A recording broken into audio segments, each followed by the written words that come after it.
투자에 대한 좀 더 근본적인 질문을 해보는 시간, 오늘은 금리와 주가의 관계입니다. 금리와 주가의 관계는 있기도 하고 없기도 합니다. 근데 이제 제가 볼 때는 최근에는 그렇죠. 최근에는 미국의 장기금리가 올라가면서 전 세계적으로 한국도 금리가 올라가고 있는데 장기금리가 올라가면서 주가가 하락 조정을 받고 있다 이런 표현을 많이 씁니다. 근데 앞으로도 계속 그럴 것이냐? 경제가 좋아진다면 금리가 계속 올라간다는 이야기인데 그러면 경제가 좋아지는데 금리가 자꾸 올라가서 주가는 계속 떨어질 것이냐, 계속 조정만 받을 것이냐, 이런 식의 생각을 할 수가 있겠죠. 그래서 그것만 봐도 단순합니다. 금리와 주가의 사이의 관계가 그렇게 단순하지는 않다라는 거. 근데 그동안 1년 동안은 그런 이야기 많이 했죠. 우리가 유동성이 풍부하고 저금리를 오랫동안 유지할 거기 때문에 주가가 올라간다, 자산 가격이 다 올라간다, 이런 이야기들을 많이들 한번 들어보셨을 겁니다. 그렇다고 한다면 저금리가 끝나고 금리가 올라가면 주가는 조정받는 것이냐, 이런 식의 생각도 해봐야 되겠죠. 근데 어쨌든 제가 볼 때는 이 금리와 주가의 관계를 지금 어떤 관계냐 이런 걸 이해하는데 필요한 거는 유동성과 기업의 실적입니다. 기업의 실적은 경제와 관련된 것이겠죠. 유동성은 중앙은행 정부의 정책과 관련된 것일 겁니다. 이 두 개의 관계를 잘 이해하시는 게 금리와 주가의 관계를 이해하는 데 핵심입니다. 근데 이거 없이 그냥 금리와 주가의 관계를 이해하려고 보면 너무 좀 이게 이상한 표현들이 좀 많이 등장해요. 최근에 제가 그런 이야기를 좀 많이 듣는 편인데, 그래서 유동성과 기업 실적, 중앙은행 정책, 그다음에 경제, 이 관계부터 한번 정립을 해놓고 보죠. 여기 대해서 제가 예전에 한번 그런 말씀을 드린 적이 있습니다. 저는 금융시장을, 자본시장을 두 개의 엔진을 갖고 있는 비행기라고 생각을 한다, 이렇게 말씀을 드렸는데, 한 개의 엔진은 유동성, 한 개의 엔진은 기업의 실적. 근데 우리가 엔진이 한 개 있는 비행기도 있습니다. 일반적으로 우리 전투기 중에서 F-16 이런 게, 그 다음에 우리 고등 연습기죠, F-5E 같은 경우에도 이것도 뒤에 보면 엔진이 한 개가 있어요. 엔진이 한 개가 있습니다. 근데 엔진이 한 개가 있으면 어떤 문제가 있겠습니까? 그런 경우는 극히 드문 경우입니다만 이 한 개 엔진이 꺼질 수도 있잖아요. 그러면 비행기가 날아갈 수가 없겠죠. 근데 이제 우리가 타고 다니는 여객기 이런 거는 기본적으로 엔진 2개 이상은 달고 있거든요. 보통 4개씩 달고 있죠. 2개 엔진이 있으면 어떻게 되느냐면 한 개 엔진이 꺼지더라도 또 한 개 엔진으로 충분히 날아갑니다. 그러니까 저는 자본시장 어떻게 생각하느냐면 유동성 엔진, 실적 엔진 이런 2개의 엔진을 달고 있는데, 주가는 그렇죠. 주가는 기업의 실적에 따라서 올라가고 떨어지고 하는 것인데, 그러면 실적이 나빠지는 경기 침체 오면 주가는 무조건 폭락하고 0으로 수렴해 가는 것이냐? 아닙니다. 정부 중앙은행이 유동성 엔진을 켜줘요. 실적 엔진이 꺼질 때 유동성 엔진을 즉각 잘 켜주기만 하면 그러면 비행기가 날아가는데 문제가 없습니다. 근데 그동안에 버블 붕괴는 다 어떤 거였냐면 1929년 대표적인데요. 주가가 그때 거의 주가 지수가 90% 떨어졌어요. 다우존 지수 이런 게. 그러니까 거의 대부분의 종목들이 다 주가가 0으로 수렴해 갔다는 건데, 근데 그때 실적 엔진이 꺼졌죠. 경기가 침체가 오면서 실적 엔진이 꺼졌는데 유동성 엔진을 켜줬으면 그런 일은 없었을 거예요. 근데 그 당시에 정부나 중앙은은 어떤 생각하고 있었냐면, 야, 이제 좀 괜찮아지겠다. 그동안 버블이 너무 심했다. 버블 좀 끄자. 이게 대통령도 주가가 폭락하고 있습니다라는 보고를 받고 난 다음에 대통령이 보인 반응이 그겁니다. 이제 좀 진정이 되는 건가요? 이제 좀 안정이 되는 건가요? 이렇게. 중앙은행도 마찬가지였죠. 그러면서 이게 2개 엔진이 다 꺼지니까 어떻게 되겠습니까? 우리가 비행기가 흔히 경착륙한다고 이야기하겠죠. 하드랜딩을 하는 겁니다. 근데 많은 경우에 경기가 침체가 와요. 근데 그 전에 버블이 심하지 않았어요. 버블이 없었습니다. 그러면 정부 중앙은행이 어이구 이거 큰일 났네? 빨리 유동성 엔진 돌립시다. 주가 떨어지는 걸 막지는 못해요. 비행기는 내려갑니다. 근데 하드랜딩이 아니고 소프트 랜딩 시킵시다 라고 하면 유동성 엔진을 잘 켜주면 비행기가 소프트하게 잘 착륙을 할 수가 있겠죠. 주가는 떨어지긴 합니다만 이렇게 완만하게 떨어지는 패턴을 그릴 겁니다. 이 때문에 제일 중요한 거는 유동성과 실적이에요. 그 다음에 이제 기업이 좋아지고 경제가 좋아져서 실적이 막 올라간다. 그러면 어떻게 하겠습니까?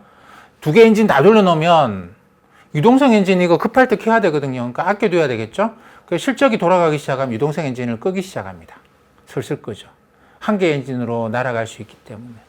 그래서 지금은 제가 볼 때 어떤 상황이냐면 실적 엔진이 이제 켜지기 시작하는 것이죠. 이게 미국이 5월, 6월 달쯤 되면 집단 면역 생기고 사람들이 막 돌아다니면서 경제가 본격적으로 좋아지겠다. 글로벌 경제 활동이 본격적으로 개선되지 않겠는가라고 생각을 하니까 이제 실적 엔진이 켜질 게 얼마 안 남았다라고 생각을 하는 것이죠.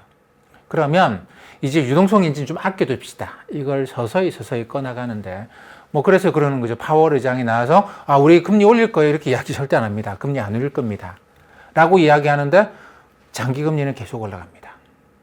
만약에 연준이 장기금리가 안 올라가고 있으면 지금 금리 올릴 수도 있다는 이야기 할 수도 있어요. 근데 어쨌든 뭐 단기금리 유지하고 있는데 장기금리 올라가니까 유동성 엔진이 급하게 꺼지는 건 아니고 서서히 꺼지는 중이죠. 그러니까 뭐 실적 엔진도 서서히 켜질 거고 유동성 엔진 단기금리 유지하고 장기금리 올라가면 서서히 꺼지고 있으니까 균형은 맞네라고 생각하고 유지를 하고 있는 것이죠. 그래서 금리와 주가 사이 관계를 설명할 때 유동성과 실적 이렇게 놓고 봐야 됩니다. 그걸 저는 이제 비행기, 두 개의 엔진을 달고 있는 비행기로 표현을 했는데 우라가미 구니오 같은 분은 이걸 이제 이렇게 표현을 합니다. 경제가 안 좋을 때는 실적은 안 좋습니다만 유동성이 좋아지게 하는 것이죠. 그래서 이런 최근 1년 동안 그랬습니다. 작년 팬데믹 이후로 계속 그러지 않았습니까? 경제 좋은 거 없고 기업 실적은 안 좋은데 이거 이제 유동성의 힘으로 주가를 끌어올렸습니다. 금융장세라고 우라가미 구니오는 표현을 만들었어요. 금융장세다 이거는. 근데 금융장세가 어느 정도 이어지고 나면 이제 그 다음에는 실적장세로 넘어가야 된다는. 언제까지나 정부 중앙은행이 돈 풀어가지고 주가를 끌어올린다? 그럴 리가 없잖아요. 정부 중앙은행이 돈 풀어가지고 주가를 언제까지나 끌어올릴 수는 없습니다. 이거는 경제 좋아질 때까지 잠깐 하는 거잖아요. 근데 이제 경제가 좋아진다 그러면 당연히 이거 그만해야 되겠죠. 그만해야 되고 그 다음에는 이제 스스로 경제 스스로 실적으로 돈 벌어서 주가가 올라가도록 스스로 가도록 해야 되는 것이죠. 근데 이 사이에 간극이 전혀 없이 금융장세로 유동성으로 주가 올라가다 그 다음에 곧바로 실적으로 주가 올라가느냐? 아닌 거죠. 아닌 거죠. 시간이 좀 있습니다. 왜냐하면 사람들이 기대라는 게 있기 때문에 지금 이쯤 되면 요 몇 달 있으면 경제활동이 본격적으로 좋아지겠네라고 사람들은 기대를 하잖아요. 기대를 하고 그걸로 주가가 움직여 가거든요. 그러면 지금 상황에서 유동성을 꺼도 줄여나가도 큰 문제가 없는 것이죠. 사람들이 기대를 하기 때문에. 그 좋은 걸 기대하고 있으면 그 기대감으로 몇 달 갈 수 있어요. 몇 달 또는 뭐 조정을 받더라도 크게 안 떨어지고. 지금이 이제 뭐 올해 초부터 유동성을 끌 수 있는 굉장히 좋은 시점이 된 것이고, 그래서 중앙은행 금리 안 올리겠다고 계속 이야기하지만 10년째 국채 금리는 꾸준하게 올라온 거는 그런 거라고 봐야 됩니다. 금융장세가 끝났다. 근데 실적 상세 아직 오지는 않았죠. 그 중간에 지금 과도기에서 주가가 좀 출렁출렁 왔다 갔다 하는 걸로 봐야 됩니다. 금융장세에서는 어떤 일이 있겠습니까? 금리가 낮다. 유동성이 풍부하다는 이유로 주가가 올라가요. 그러면 금리가 떨어지면서 주가가 올라가는 금리와 주가 사이에 반대되는 패턴이 나타날 수가 있겠죠. 그 다음에 이제 이쪽 구간에서는 경기가 좋아진다 그러면 어떤 일이 생기겠습니까? 주가가 올라가고 금리도 올라가고 이게 나타납니다. 근데 지금 같은 국면에서는 좀 애매하죠. 이게 그동안의 습관으로 보면 금리는 떨어지고 주가는 올라가는 관계였으면 여기서 지금 장기금리가 올라가면 주가는 떨어져야 되는데 이게 이러기도 하고 저러기도 하고 왔다 갔다 합니다. 왜냐하면 주가로서는 금리뿐만 아니라 유동성만 갖고 있는 게 아니고 앞으로 실적에 대한 기대가 있잖아요. 그러니까 이거하고 이거 사이에 왔다 갔다 하면서 떨어질 건 떨어지고 올라가고 그러니까 주가가 출렁출렁 하는 그런 패턴이 나타납니다. 그래서 이 구간에서는 일반적으로 주가와 금리 사이에 아주 강한 관계가 안 나타납니다. 이 구간에서는 금리가 낮아짐에 따라 주가가 올라가는 힘이 굉장히 좀 강해지는 그런 것이고, 이 구간에서는 이제 주가 올라가고 금리 올라가고 같이 나타나기도 하고 그런 구간을 갖습니다. 그러니까 제가 이제 차트를 하나를 지금 옆에 보여드리는데, 이 차트가 미국의 1990년 이후로 금리와 주가, 미국의 10년짜리 국채금리가 1년 동안 얼마나 변했느냐, 올라갔냐, 떨어졌냐. 그 다음 주가는 S&P 500 기준으로 얼마나 올라갔냐, 떨어졌냐를 그려놨는데, 90년대 보면, 금리와 주가 사이의 관계가 반대로 움직이는 경우가 많죠. 금리가 떨어지면서 주가가 올라가고, 금리가 올라가면서 주가가 떨어지는 그런 패턴들이 좀 많이 나타났습니다. 네, 근데 이때 패턴은 어떤 거냐면 기본적으로 물가가 영향을 많이 미치고 있을 때예요. 우리가 1970년대 어마어마한 인플레이션을 겪고 난 다음에 1990년대 중후반까지도 아직까지 우리는 물가에 대한 걱정을 늘 하고 있었습니다. 그래서 물가가 안정됐다고 생각되면 금리가 낮아지는 것이죠. 주가는 중앙은행이 금리 안 올리겠네. 다행이다. 올라갔습니다. 유동성이.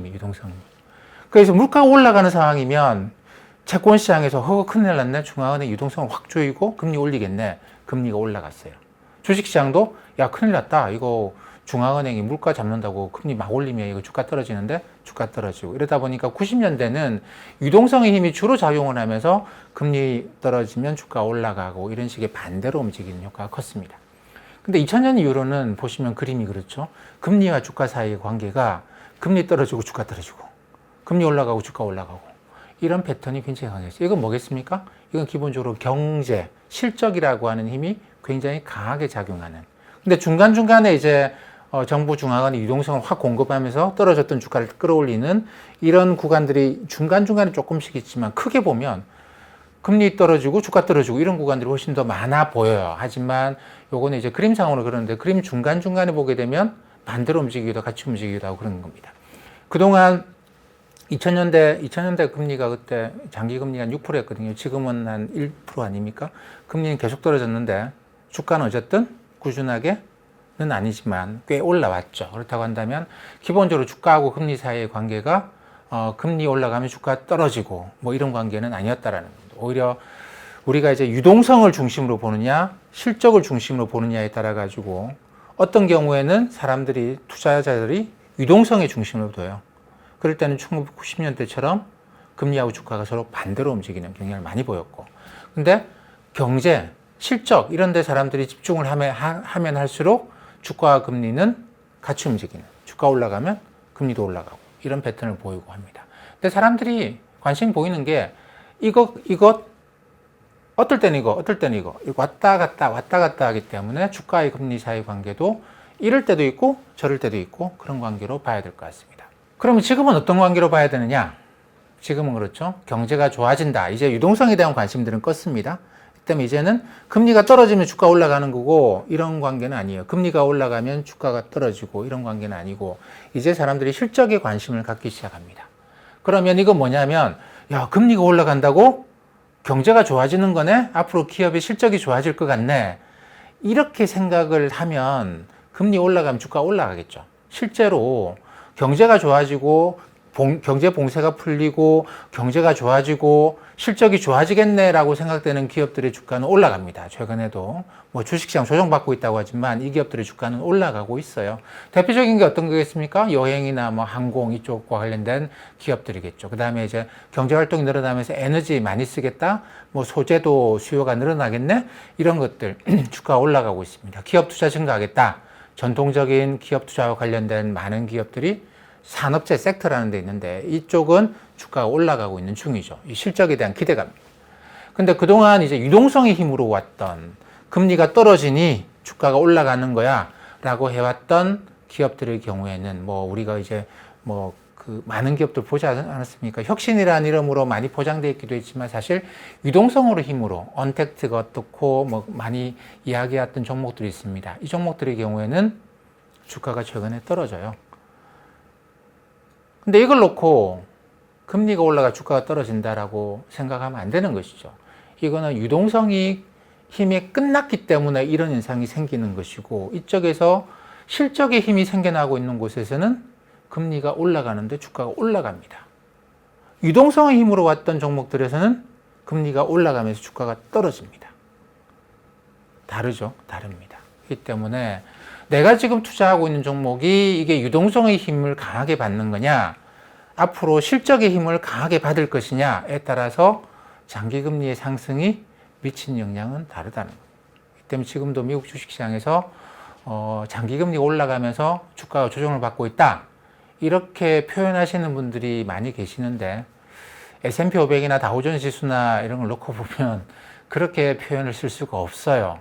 그러니까 이게 유동성과 실적, 이 종목이 유동성의 힘을 많이 받느냐, 앞으로 경제가 좋아지면 실적이 개선될 거라는 그런 힘을 많이 받는가에 따라서 이 종목은 이렇게 움직이고 저 종목은 저렇게 움직이고 이렇게 보는 게 맞습니다. 그래서 금리와 주가를 설명할 수 있는 키워드는 유동성과 실적.